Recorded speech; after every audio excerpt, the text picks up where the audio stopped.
Well, the heat is on once again this month as Santa Fe's top chefs, amateur cooks, and the creative mixologists are going to compete in exciting challenges during the Santa Fe Harvest Festival. And one of those chefs is right next to me, David Sundberg. So happy to have you. Morning, Nikki. Hi, of the Blue Corn Cafe and Brewery. So good to have you. Like I told you, I have just heard such great things. I cannot wait to come into the restaurant. You better make it soon. Believe me, you should smell this kitchen right now. Tell us a little bit about Blue Corn. Well, Blue Corn was founded about 18 years ago. The first location was downtown on West St. Francis Street. Okay. They opened the brewery about 13, 14 years ago and started brewing fresh beer. And we basically take the beer from the brewery, which is the Southside location down at Rios and Rodeo, and pipe it to downtown. But one really cool thing about the brewery is that we are the only vat-to-tap system in New Mexico. So really? As soon as you walk in the door, there's these enormous copper vats, and all the beer is stored in those. I didn't know that. So it's just that much fresher. It's that close to the tap. It's awesome stuff. That is so cool. And of course, the menu is also something pretty spectacular. Talk about that a little bit. Definitely. We certainly have fun. Well, since I started at the brewery about a year ago, I really wanted to switch it up a little bit. So we have all of our classic Northern New Mexican cuisine. We also have all our pub favorites and everything like that. But I've really started being inspired by local and fresh stuff. There's so much terrific stuff here in New Mexico that I can't help but use it. I love that. And I mean, the ingredients are so fresh, and I always say, just using the resources that are available to us in this state. Absolutely. Why not? Absolutely. It makes it so much better and fresher and better for us when you eat it. Exactly. Healthier. Okay, so today you're making something very special. Tell us about that. I am. Well, every month we do a beer event. So we either do a beer social or a beer dinner. It depends on if it's 4 courses, 5 courses, 3 courses. Everything's paired with a different beer. Okay. Tonight I'm going, or tonight, this morning, I'm going to make the next dessert for my next beer dinner, which is going to be some pumpkin fritters, and I brought some friends with me.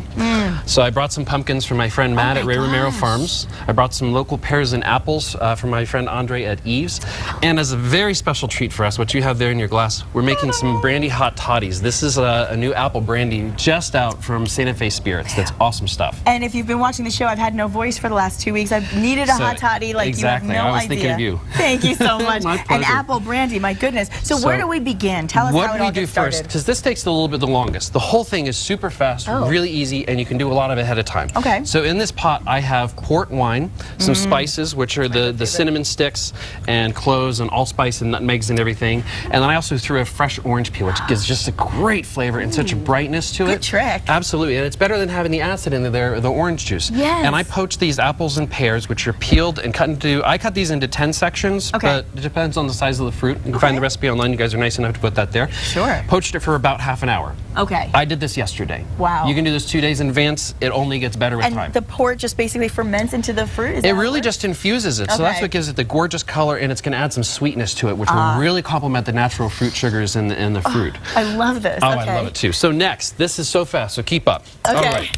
So we're going to take all of our dry ingredients, and we're going to dump them in a nice big bowl. I've got some cornmeal, because, hey, cornmeal's a good local New Mexican thing, right? Perfect. Some flour. We've got some spices. This is allspice and cinnamon, a little bit of salt and baking powder. These are the best smelling ingredients. Oh, isn't it just fun? Absolutely. So we're going to whisk that together just to incorporate it. Okay. Into our other bowl, we're going to put a few eggs. Okay, how much did you use? 3? 3 eggs. Okay. Nice and easy. This is 2 cups of pumpkin. I used my own fresh roasted pumpkin that I got from the farmer's market, but oh my gosh, I made the recipe so you could substitute in 1 can of really high quality pumpkin. Okay, fair no problem. I won't be offended. And I probably won't know. So you'll never know. Exactly. And you don't have to tell anybody you make it for either. Exactly. You can tell them it's fresh. This is local honey. It's actually from Bees Honey Farm right here in Albuquerque. So it's that much better, right? Absolutely. And better for you because it'll help with allergies if you have them like me. That's great. And some milk. Just whole regular milk? This is regular whole milk. Okay. It's about 1/4 to 1/2 cup. It really is going to depend because of how wet your pumpkin is. Okay. So it's one of those things, just touchy-feely it. And it's honestly kind of hard to screw this recipe up. So we're going to whisk that together. Once it's a little bit whisked together, we're going to put all the wet ingredients into the dry ingredients and whisk it one more time. This will turn into a reasonably stiff batter, a little thicker than pancake batter. You're right, though. This is not too difficult. No, absolutely. We can all do this. Although you do make it look kind of easy. I have a little more practice, I think, than most people, but that's just me. So we whisk it together. It's better to whisk this and let it stand for about 5 or 7 minutes because the cornmeal and everything will get nice and wet and absorb it up. But that's what you have. I love it. Easy. How long did it take? Easy 45 seconds, less right? Less than a minute, yes. Easy. I'm going to use a scoop. You can use a tablespoon, anything like that. We're going to take about a tablespoon of the batter. Okay. We're going to drop it into hot oil, 350 degrees. Okay.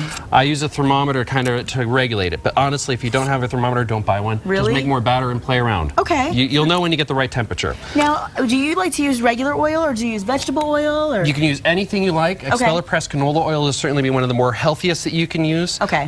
We're just using corn oil because not as many people have an allergy to it. Good. So that's kind of one of the things we think about. Corn oil, good. It works Easy to for remember. me. Exactly. Cornmeal, yeah. These are going to fry for about 8 minutes. Oh my. So see how they're starting to float after about 30 seconds? Already? We're going to let them fry for, you know, about 3 or 4 minutes. Okay. Flip them over when they're really nice and golden brown. Pull them out. Through the magic of television. Yes, I love that you know the magic. We have some, I love the magic of TV. So we have these fritters that have already been done. Oh my God. And what we do then is we're going to go ahead and plate those suckers up. So we're going to take some of these delicious pears and apples. Okay. Keep them warm. And then we're going to put them on the plate and then just kind of make a nice arrangement with as many of these things as you like. So if you're big dessert eaters like me, I'll take 5 or 6 of them.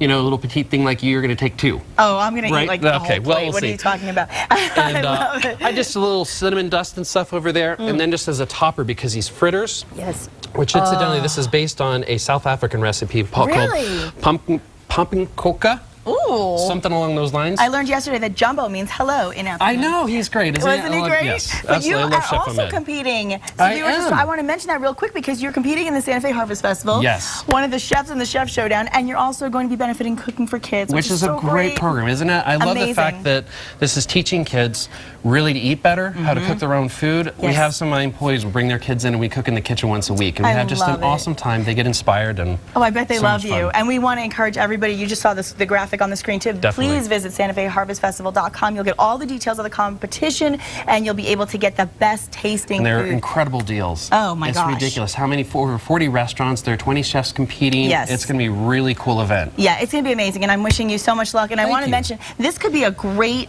dish for Thanksgiving. It absolutely would be. I'm thinking this is great fall flavors. Yeah. It's made with local foods. And it you'll really impress. can't be beat. You will impress. It's so easy and it looks really impressive. Absolutely. And let's tell everybody the Blue Corn locations. Of course, in Santa Fe.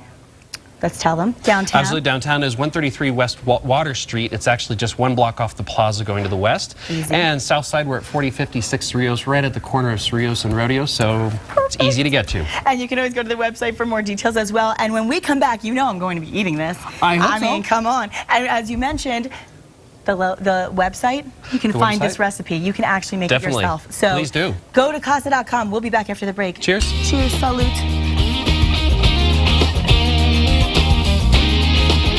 I'm not feeling cold right now because I'm drinking a hot toddy thanks to Chef David, of course, from Blue Corn Brewery, and he has made a masterpiece for us. Tell everybody once again what we are looking at. So we're looking at pumpkin fritters made with local pumpkin and honey, and then with poached pears and apples and a little bit of cinnamon whipped cream on the top. Just a little bit of heaven. Just a little touch of heaven. And we love having you. Well, You're thank just you so wonderful. much. It's been a joy being here. Really, thank you so much. And thanks to all of today's guests. It's been a pleasure. And we thank you, our viewers, for joining us each and every morning at 8 o'clock. And I encourage you to watch X Factor tonight. I'm telling you, join me in the excitement of the show. And of course, join us tomorrow morning. Another great day ahead of us right here on New Mexico Style. And layer up, bundle up, and then later on you can kind of strip those layers a little bit, right? Shed them. It's going to be nice today. Okay, are we ready to taste? Let's taste. Let's do it. Okay, well, we got our own plates. This is, this is why he's so fabulous. Share and share alike. Okay, share and share alike. Let's go for it. Hold on. I don't want to make a mess. Should I dip it in the whipped cream? Oh my gosh, I'm so excited. Okay. Better with everything. Oh my gosh. Delicious. Honestly, heaven. It's better. It keeps getting better, David. Okay, I have to try my The day is young. poached pears and apples. Oh, I love the pears. Isn't that fun? The pears are very good. Spices.